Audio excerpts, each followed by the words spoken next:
Hello family, എല്ലാവർക്കും പുതിയൊരു വീഡിയോയിലേക്ക് സ്വാഗതം. എല്ലാവരും സുഖമായിട്ടിരിക്കുന്നു. അപ്പൊ ഇന്ന് ഇതെല്ലാം കണ്ടപ്പോൾ മനസ്സിലായി കാണുമല്ലോ, ഇന്നൊരു കുക്കിംഗ് വീഡിയോ ആണ്. നമുക്കൊരു ചെറിയ ചിക്കൻ കറി വയ്ക്കാം കേട്ടോ. പെട്ടെന്നുണ്ടാകുന്ന ഒരു ചിക്കൻ കറി വയ്ക്കാം. ഇത് നമ്മൾ അതിന് വേണ്ടിയിട്ട് എടുത്തു വെച്ചിരിക്കുന്നത് കൊച്ചുള്ളി, വലിയ ഉള്ളി, തക്കാളി, കറിവേപ്പില, ഇത്രയുമാണ് നമ്മൾ എടുത്തു വെച്ചിരിക്കുന്നത്. പിന്നെ വേണ്ടത് മുളക് പൊടി, മല്ലിപ്പൊടി, കുരുമുളക് പൊടി. ഇത് കണ്ടോ, മസാല ഞാൻ വീട്ടിൽ തന്നെ പൊടിച്ചതാണ്. പെരിഞ്ചീരകവും മറ്റുള്ള മസാലകളും എല്ലാം കൂടിയിട്ട് വടിച്ചെടുത്താണ്. നമ്മുടെ ബ്ലെൻഡറിൻ്റെ ചെറിയ ജാറാണിത്. നല്ല രീതിയിൽ പൊടിഞ്ഞിട്ടിട്ടുണ്ട് കേട്ടോ. ഇത് വെളുത്തുള്ളി ഇഞ്ചി പേസ്റ്റ്, പിന്നെ ഒരു സീക്രട്ട് ഇൻഗ്രീഡിയൻസ് എന്നൊക്കെ വേണമെങ്കിൽ പറയാമെന്ന് ഫ്രഷ് ക്രീം. ഭയങ്കര ഹെൽത്തി ആണോ എന്ന് ചോദിച്ചാൽ അല്ല, എങ്കിലും നമുക്കിതൊക്കെ യൂസ് ചെയ്ത് ഇടയ്ക്കൊക്കെ ചിക്കൻ കറി ഉണ്ടാക്കി കഴിക്കാം. ഇത് നമ്മുടെ ചിക്കൻ മെയിൻ താരം എത്തിയിട്ടുണ്ട്. അപ്പോൾ ഇതിൽ മഞ്ഞൾപ്പൊടി, ഉപ്പ്, കുരുമുളക് പൊടി, പെരിഞ്ചീരകവും പട്ട, ഏലക്ക, ഗ്രാമ്പു അങ്ങനെയുള്ള സംഭവങ്ങളും എല്ലാം കൂടിയിട്ട് ഇഞ്ചി വെളുത്തുള്ളി പേസ്റ്റും കൂടിയിട്ട് വേവിച്ച് വെച്ചിട്ടുണ്ട്. ഇതിപ്പം ഇച്ചിരി പെട്ടെന്ന് നമുക്ക് ചിക്കൻ കറി ആക്കിയെടുക്കാൻ വേണ്ടിയിട്ടാണ് ഇങ്ങനെ വേവിച്ച് വെച്ചിരിക്കുന്നത്. അല്ലെങ്കിൽ കുറേ നേരം ചിക്കനൊക്കെ ഇട്ട് വേവിക്കേണ്ടത്. ഇത് പെട്ടെന്നാക്കാൻ വേണ്ടിയിട്ടായിരുന്നു. രാത്രിയിലാണ് ഞാൻ ഈ ചിക്കൻ കറി വെക്കുന്നത്. നല്ല മഴയാണ് പുറത്ത്.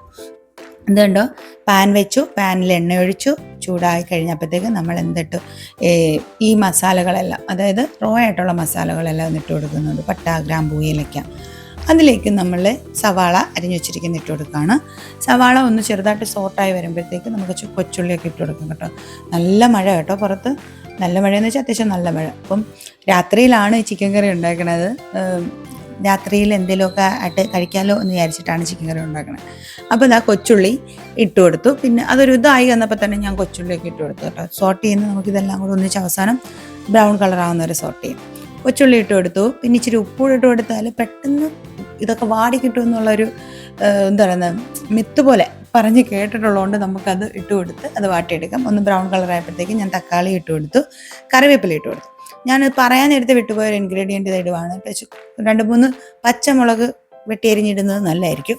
അപ്പോൾ ഇത് സോർട്ടായി വന്നപ്പോഴത്തേക്കും മസാലപ്പൊടി, അതായത് നേരത്തെ എടുത്ത് വെച്ച മുളക് പൊടിയും മല്ലിപ്പൊടിയും കുരുമുളക് പൊടിയും ഇട്ട് കൊടുക്കുന്നു. മുളക് പൊടിയാണെങ്കിൽ ഒത്തിരി ഇവിടെ ഭയങ്കര എരിവ് അത്യാവശ്യം ഇല്ലാത്തതുകൊണ്ടാട്ടോ വളരെ കുറച്ച് മുളക് പൊടിയേ ഞങ്ങൾ ഇടാറുള്ളൂ. അത് പക്ഷേ കുരുമുളക് പൊടിയൊക്കെ ഇട്ടിട്ടുണ്ട്. നമ്മൾ വെളുത്തുള്ളി ഇഞ്ചി പേസ്റ്റും കൂടെ ഇട്ട് കൊടുത്ത് ഒന്ന് സോർട്ട് ചെയ്യുന്നു. വെളുത്തുള്ളി ഇഞ്ചി പേസ്റ്റ് വേണമെങ്കിൽ മസാല ഇടുന്നതിന് മുമ്പേ ഇട്ട് കൊടുക്കാമായിരുന്നു, പക്ഷെ കുഴപ്പമില്ല. ഇതിപ്പം ആ ഒരു പരുവത്തിനായിട്ടുണ്ട്. പിന്നെ ഇനി നമുക്ക് മസാല, അതായത് ഞാൻ പറഞ്ഞില്ലേ ഇവിടെ വീട്ടിൽ തന്നെ പൊടിച്ച് വെച്ച മസാല, ഞാനിതെല്ലാം വീട്ടിൽ തന്നെ കേട്ടോ. മഞ്ഞളാണെങ്കിലും ഇതൊക്കെ വീട്ടിൽ തന്നെ പൊടിച്ചെടുക്കാറ്. പിന്നെ നമുക്ക് ഇതെല്ലാം ഒന്ന് സോർട്ടായി വന്നു കഴിയുമ്പോഴത്തേക്കും നമുക്ക് ഈ ചിക്കൻ വേവിച്ച വെള്ളം ഉൾപ്പെടെ നമുക്കതിലോട്ട് ഒഴിച്ചു കൊടുക്കാം. അത് ഫുൾ അങ്ങ് ഇട്ട് കൊടുക്കണം കേട്ടോ. അതിൻ്റെ അകത്ത് ഞാൻ എല്ലാം ഇട്ട് കൊടുത്തിട്ടുണ്ട്. അതിൻ്റെ അകത്ത് വന്നിട്ടുള്ള മസാലകൾ ഉൾപ്പെടെ അതിൻ്റെ അകത്ത് ഇട്ട് കൊടുത്തിട്ടുണ്ട്. അപ്പോൾ നിങ്ങളായിരിക്കും ഭയങ്കര മസാലയുടെ കുത്തലായിരിക്കുന്നത്. പക്ഷേ ഞാൻ പൊടിച്ച മസാലയുടെ അകത്ത് ഒത്തിരി പെരിഞ്ചീരമാണ് കൂടുതലിട്ടിരിക്കുന്നത്. ഇങ്ങനത്തെ ഈ പട്ട, ഗ്രാമ്പു പോലെയൊന്നും ഒത്തിരി ഇട്ടിട്ടില്ല. നമുക്ക് അടച്ചു വയ്ക്കാം. പെട്ടെന്ന് തന്നെ നമുക്ക് എടുക്കാം കേട്ടോ. കാരണം ഓൾറെഡി ചിക്കൻ എന്താണ് ഒന്ന് സോട്ടായി വരിക എന്നുള്ളതേ ഉള്ളൂ.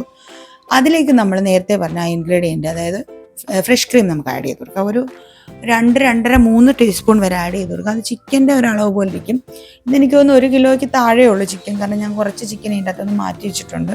മറ്റെല്ലാം ബർഗർ ഉണ്ടാക്കാൻ വേണ്ടിയിട്ട് മാറ്റി വെച്ചിട്ടുണ്ട് അവന്മാർക്ക്. അപ്പോൾ ഇത് ഞാനൊന്ന് സോർട്ട് ചെയ്തെടുത്തിട്ടുണ്ട്. ഇത് കാണുമ്പോൾ തന്നെ സത്യം തന്നെ വായിൽ വെള്ളം വരും കേട്ടോ. നല്ല കൊഴുത്ത ഗ്രേവിയാണ് ഇതിൻ്റെ. നല്ല ടേസ്റ്റാണ് കേട്ടോ. പിന്നെ വേറൊരു കാര്യം പറയാനുള്ളത്, ഇതിൽ ബട്ടറാണ് ഇട്ട് കൊടുക്കേണ്ടത്. ബട്ടർ ഇല്ലാത്തതുകൊണ്ട് ഞാൻ ആ നെയ്യ് വെച്ച് അഡ്ജസ്റ്റ് ചെയ്തു. പിന്നെ ഞാൻ ആ കുരുമുളക് പൊടിയും ഈ നമ്മൾ നേരത്തെ പൊടിച്ച് വെച്ച ആ മസാലപ്പൊടിയും കുറച്ച്, അതായത് ഒരു 1/2 സ്പൂൺ വെച്ചിട്ട് ഇട്ട് കൊടുക്കുക. കാരണം എല്ലാം കഴിഞ്ഞു, ഒരുവിധം ചിക്കൻ കറി ആവാറായി എന്ന് തോന്നുമ്പോൾ എൻ്റെ മേളിൽ ഇത് ഇട്ട് കൊടുക്കുമ്പോഴത്തേക്ക് ഒരു ഫ്ലേവറൊക്കെ വരും.